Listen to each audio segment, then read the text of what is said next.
यानी मुसलमान और हिंदू जो है वो अपना, हिंदू जो है वो अपने लॉ के अधीन शादी करता है, उसके अपने रिचुअल्स हैं, कस्टम्स हैं, तरीक़ेकार हैं। मुसलमानों के अपने रिचुअल्स हैं दफन करने।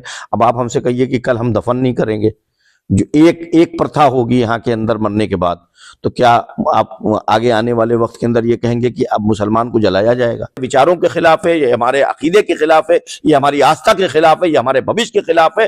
ये इस मुल्क को कमजोर करेगा और बुराइयों की तरफ लेके जाएगा। जरूरत है इस पर दोबारा नजरसानी की जाए। उत्तराखंड में यूसीसी यानी यूनिफॉर्म सिविल कोड जो है वो लागू कर दिया गया है और इसके लागू होने के बाद वहां के मुसलमान जो है लगातार इसका विरोध कर रहे हैं। इसे लागू होने के बाद इसमें जो है मुसलमानों के जो कानून थे, जो शादी की अगर बात करें, चाहे तलाक की बात करें, तमाम ऐसी चीजें थी जिसमें अब पूरी तरह से बदल गया है और ये एक नागरिकता कानून के तहत आ गया है। वहां के मुसलमान लगातार विरोध कर रहे हैं। उनका मानना है कि सरकार ने जो इसे लागू किया है इसे तुरंत वापस ले, नहीं तो जो तमाम मुसलमान उत्तराखंड के हैं वो सड़कों पर उतरकर प्रदर्शन करेंगे। हमारे साथ बातचीत करने के लिए हैं सैयद बाबर अशरफ साहब। ये एक्स वाइस प्रेसिडेंट हैं दरगाह अजमेर शरीफ के और सेक्रेटरी जनरल हैं ऑल इंडिया मोहम्मदी मिशन के। इनसे बात करेंगे, जानने की कोशिश करेंगे कि जो उत्तराखंड सरकार ने यूसीसी कानून लागू किया है इससे क्या फायदे हैं और इसके क्या नुकसान हैं। बहुत बहुत स्वागत है हमारे चैनल में आपका। ये जो यूसीसी कानून उत्तराखंड सरकार ने लागू किया है इससे क्या फायदे और क्या नुकसान है? देखिए, 1857 से 1947 तक पूरे हिंदुस्तान में सभी वर्गों ने, हिंदू मुसलमान सभी ने एक बर्बरियत के खिलाफ, जुल्म के खिलाफ, अंग्रेज़ों के बाटो राज करो के खिलाफ और धर्म में हस्तक्षेप करके एक दूसरे को जिस तरीके से वो मदाखलत कर रहे थे और तौहीन कर रहे थे, चाहे वो हिंदू धर्म की हो चाहे वो मुसलमानों की हो, तो इन सब के खिलाफ एकजुट हुए और अपने स्वाभिमान की रक्षा, अपने देश की रक्षा, अपने मुल्क के अस्तित्व को बचाने के लिए और आज़ादी के साथ अपने अपने धर्म पे रहते हुए अपनी आस्था के अनुसार सम्मान के साथ कैसे राष्ट्र में रहा जाए, इसके लिए 100 साल तक हमारे पूर्वजों ने अपने खून का बलिदान दिया कि हमें एक ऐसा संविधान मिलेगा जिसमें सब मिलके एक साथ शांति के साथ, प्रेम के साथ रहेंगे। मुझे लगता यह है कि इस मुल्क को नजर लग गई और अब फिर उसी ब्रिटिश की बाटो और राज करो की जो नीत थी, वो नीत दोबारा और वही तरीकेकार दोबारा जो है अब वो अलग अलग तरीके से जो है वो समाज के अंदर दिखाई दे रहा है, जिसमें यूसीसी हो या अभी जो ज्वाइंट पार्लियामेंट्री कमेटी वक्फ के जरिए जनाब चेयरमैन जगदम्बा पाल ने जो आज रिपोर्ट शामिल की है, और उसमें साफ है इन दोनों मसाइल के अंदर कि जिस वर्ग के ताल्लुक से फैसले किए जा रहे हैं उसके किसी भी उसकी सलाह को, उसके प्रपोजल्स को, उसके अमेंडमेंट्स को और जो उसकी अपनी निहित संपत्ति है उसके ताल्लुक से किसी भी किस्म का, यानी कि तंजीमों के जो मसौदे थे, जो उनके प्रेजेंटेशन थे, जो उनके रेजोल्यूशंस थे, जो उनके प्रस्ताव थे, किसी प्रस्ताव को नहीं माना गया और एक अपनी मर्जी से क्या नाम है, अपनी विचारधारा को नाफिज करने के लिए किसी कम्युनिटी को सप्रेस करना। मुझे ये नहीं समझ में आ रहा हिंदू कम्युनिटी, मेजॉरिटी हिंदुस्तान की हमारे दुख से कैसे खुश हो जाएगी। वो हमें दुखी करके उन्हें खुश करना चाहते हैं। तो मुझे लगता है ये इस तरीके से राष्ट्र को चलाने वाले वो जो लोग हैं वो हमारे इस प्यारे वतन अजीज को कमजोर कर रहे हैं, ताकतवर नहीं बना रहे हैं। जरूरत यह है कि सबके धर्म की और सबके राइट्स की जो है वो रक्षा का इस संविधान के अंदर अधिकार निहित है। ये संविधान उनको अधिकार देता है कि वो अपनी आस्था के अनुसार अपनी जिंदगियों को गुजार सके। ये सारे लॉ जो आ रहे हैं वो इस संविधान की धज्जियां उड़ाते हुए दिखाई देते हैं। और मैं हिंदू और मुसलमान की बात नहीं करता, इस देश का सभ्य समाज अभी जिंदा है और वो इतनी कुव्वत और ताकत रखता है कि वो लोग जो इस देश को बांट के राज्य करने की कोशिश कर रहे हैं और राष्ट्र को कमजोर करने की कोशिश कर रहे हैं, उनको जो है करारा जवाब मिलेगा और किसी भी हालत में ऐसी ताकतों को मजबूत नहीं होने दिया जाएगा।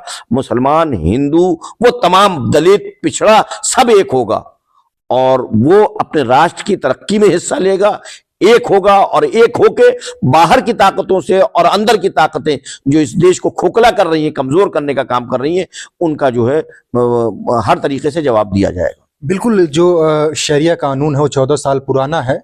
इस यूसीसी के लागू होने के बाद जैसे एक से ज्यादा जो शादियां हैं वो नहीं कर पाएगा। हलाला की जो प्रथा थी वो पूरी तरह से खत्म हो जाएगी। तलाक की जो इसमें प्रावधान था कि शरीयत के हिसाब से 3 तलाक आदमी दे देता था, तो अब जो है उसका रजिस्ट्रेशन कराना पड़ेगा और औरत भी दे सकती है, मर्द भी दे सकती है, लेकिन उसके लिए आपको जो है सरकार की अनुमति लेनी पड़ेगी। तो इस सब पे क्या आपके जो 14 साल पुराना जो कानून चला आ रहा है जो एक जमाने से, उस पर फर्क नहीं पड़ेगा? मुसलमान और हिंदू जो है वो अपना, हिंदू जो है वो अपने लॉ के अधीन शादी करता है, उसके अपने रिचुअल्स हैं, कस्टम्स हैं, तरीक़ेकार हैं। मुसलमानों के अपने रिचुअल्स हैं दफन करने।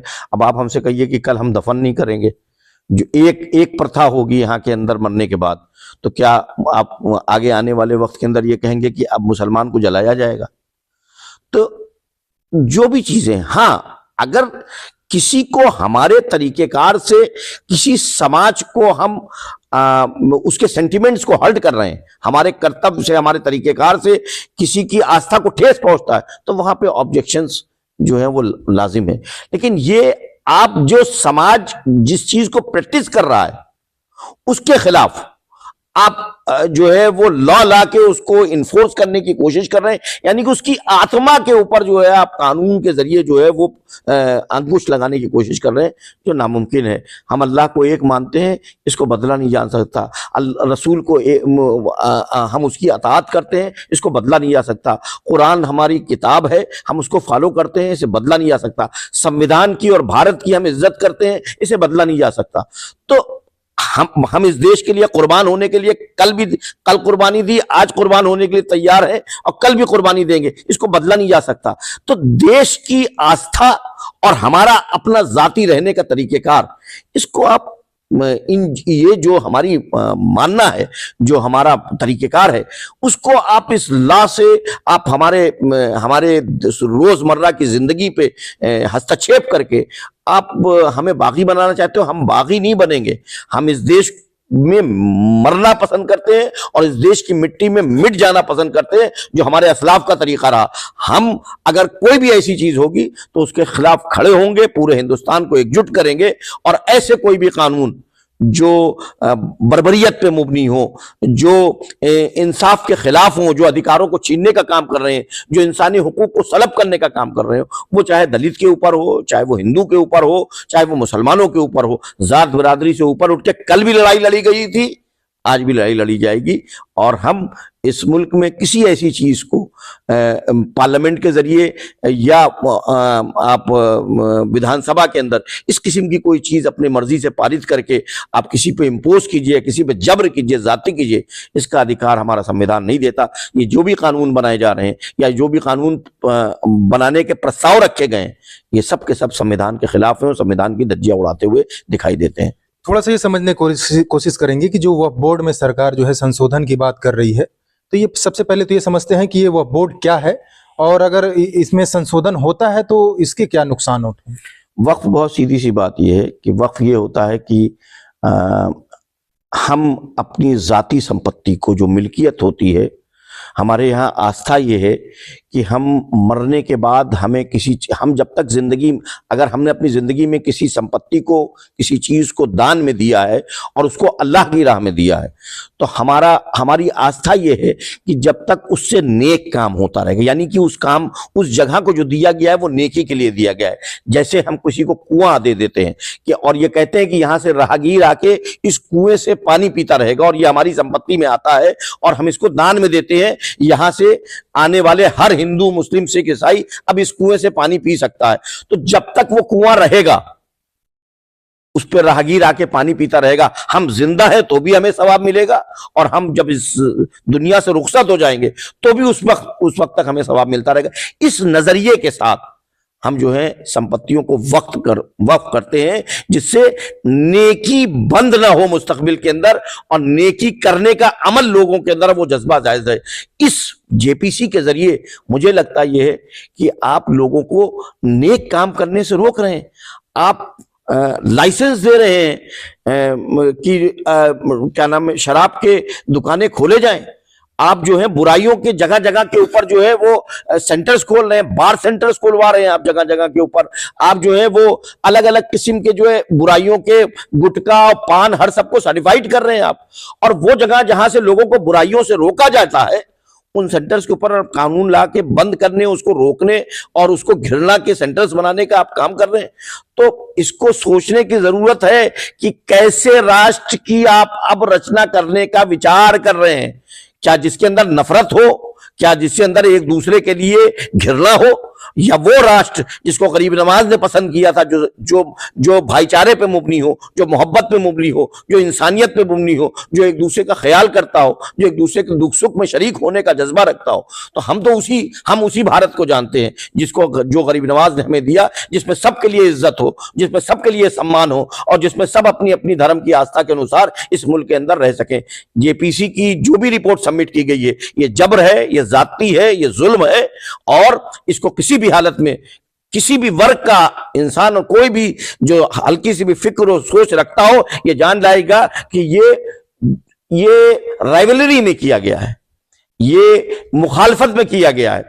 और ऐसी कोई चीज जो है जिसमें आप में किसी को नुकसान पहुंचाने का क्या नाम है आपका पर्पस ज्यादा हो, बजाय इसके कि किसी का हित करने का हो, तो ऐसी चीज मुझे नहीं लगता कि जमीनी सतह पे लागू करना और जमीनी सतह पे उसको इम्प्लीमेंट करना मुमकिन होगा। अभी मुसलमान इस मुल्क के अंदर खामोश इसलिए बैठा है कि उसे अपने संविधान पे पूरा भरोसा है, जुडिशरी पे पूरा भरोसा है, संसद पे पूरा भरोसा है।